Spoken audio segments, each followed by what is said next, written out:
Olá, boa noite. Está no ar Assunto de Estado, um espaço para debates que interessam diretamente à população brasileira.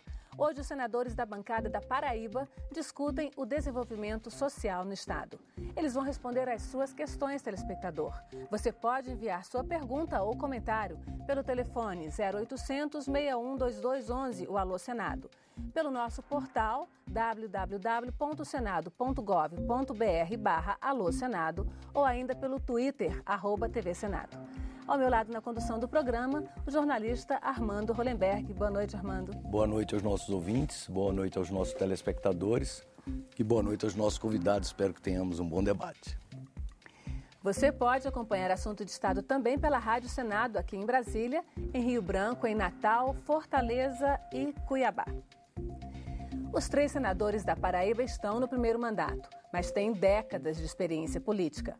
Cássio Cunha Lima, do PSDB, nasceu em Campina Grande. Tem 48 anos e exerce cargos eletivos desde 1986, quando foi eleito o mais jovem deputado federal constituinte aos 23 anos de idade. Cunha Lima foi 2 vezes deputado federal, 3 vezes prefeito de Campina Grande, 2 vezes governador do estado e eleito senador em 2010. Boa noite, senador. Bem-vindo ao Assunto de Estado.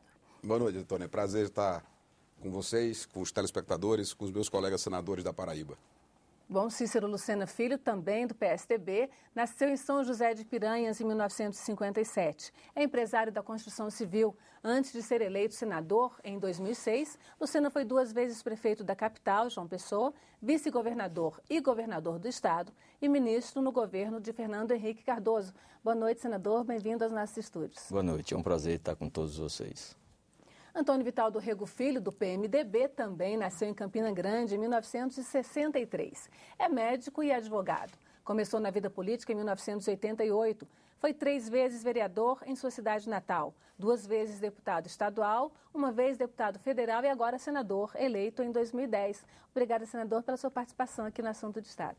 Boa noite, Antônia. É uma alegria muito grande estar com vocês da TV Senado. Um abraço à Paraíba, que está nos vendo, assistindo, ouvindo, vibrando. Então, a possibilidade de estar junto com os 3 senadores participando de um debate tão republicano e tão importante para todos nós. Bom, os números oficiais mostram que a Paraíba é um dos estados campeões na redução da desigualdade social nos últimos anos. Apesar disso, os índices de desenvolvimento humano continuam entre os mais baixos do país. Nós preparamos um VT, uma pequena reportagem que mostra um pouco sobre os desafios desse estado. Vamos ver.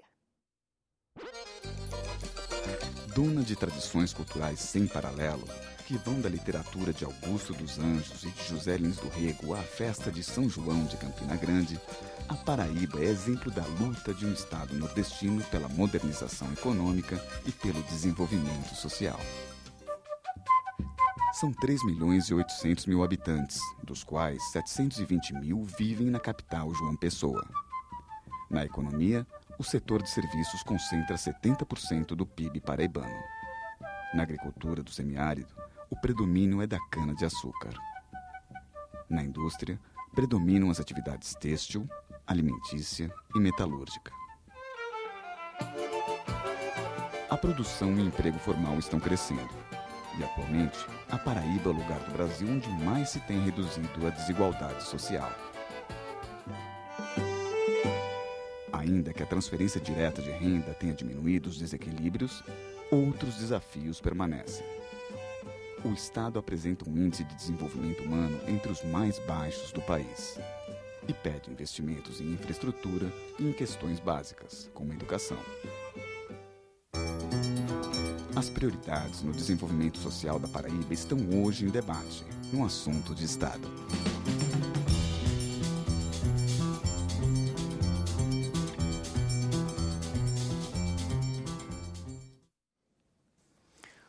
Bem, senadores, da pesquisa que fizemos, ficou claro que os índices de pobreza vêm se reduzindo, a desigualdade, o índice de Gini, vem diminuindo significativamente, mas a Paraíba continua no 24º lugar no ranking do Índice de Desenvolvimento Humano, o chamado IDH. Na opinião dos senhores, o que ainda deve ser feito para melhorar a situação social dos paraibanos? Vou começar pelo senador Cícero Lucena, que é o mais idoso aqui. Muito obrigado pela parte que me toca. Quer dizer, então, que é o mais experiente. O mais experiente, pronto. Me corrigindo. Mas eu quero dizer que nós temos vivido, efetivamente, um momento em que há a redução da desigualdade, que é um fenômeno que parte a Paraíba em si contribuiu e parte também algo que tem ocorrido no Brasil nos últimos anos. Mas a Paraíba carece de uma forma, vamos dizer assim, muito clara, muito presente, a necessidade por parte de uma solidariedade do governo federal, principalmente de investimentos estruturantes para o seu desenvolvimento, para o seu crescimento econômico, aproveitando, obviamente, algumas vocações que temos e proporcionando, com esse desenvolvimento, com a geração de emprego, nós ampliarmos a renda do nosso Estado. E, ao ampliarmos a renda, termos a oportunidade de melhor distribuir. Fora as ações que são fundamentais da área social, principalmente na área de saneamento básico, na área de educação, de saúde e de infraestrutura para que possa proporcionar esse desenvolvimento. Senador Vital. Não é pela ordem de idade, né? Porque aí está Não, você é mais novo, senador Cássio. Não, nós somos da mesma idade. Meses, mas, né? Nós somos da mesma Meses de idade. diferença. Veja bem, Armando, eu queria rememorar, até para os nossos telespectadores da Paraíba, eles conhecem bem, quando o Cícero estava falando, eu me lembrei de um artigo do professor Romo Polari. É um dos luminares da economia paraibana. Ele disse certa vez que o atraso não acontece por acaso. O atraso não acontece por acaso. Nós tivemos 3 grandes momentos da nossa vida econômica. O primeiro na década de 60, 80, em que nós éramos a 4ª economia do Nordeste, entre os 9 estados, a 4ª. Na década de 90, nós passamos a 5ª. Na década de 2000 a 2010, nós fomos a 6ª. Isso repercute no nosso PIB. Nós contribuímos para o PIB nacional com 0,9%, enquanto recebemos da União apenas 1% dos investimentos, o que Cícero colocou agora há pouco. Nós estamos com o Nordeste profundamente desigual na sua distribuição de riqueza. Eu chamo sempre o Nordeste dos ricos, o Nordeste dos pobres. E aqueles Nordeste dos mais pobres, no caso da Paraíba e de Alagoas, em que os nossos índices, vocês colocaram um VT aí extremamente inteligente. Nós estamos diminuindo as nossas diferenças com relação ao índice Gini e aos índices de desigualdade por força, muitas vezes, de transferências de riquezas. Mas nós dependemos hoje 40% do Bolsa Família. E aí é necessário, e essa reunião aqui é fantástica, porque nós somos senadores, estou aqui ao lado de 2 governadores, ex-governadores, porque nós temos que agora dar uma volta nesse processo e chamar a responsabilidade à nossa bancada. E nós temos uma bancada muito interessante no Congresso Nacional, quero felicitar aos nossos deputados federais, mas principalmente nós que representamos a federação, os 3 senadores, para chamar o feito à ordem e convocar a União para participar dessa dívida que tem com a Paraíba. A dívida dos projetos infraestruturantes, a dívida dessas diferenças de aplicação de recursos. Porque hoje, se você tem, por exemplo, a formação do índice de crescimento econômico e desenvolvimento social, ela está na União, e a União não aparece na Paraíba como deveria. E olha que eu tenho toda insuspeição para fazê-lo, que eu sou vice-líder do PMDB e vice-líder do governo. Mas tenho colocado que a União precisa apresentar-se mais a Paraíba. Depois, você não tem as estatais se apresentando na Paraíba.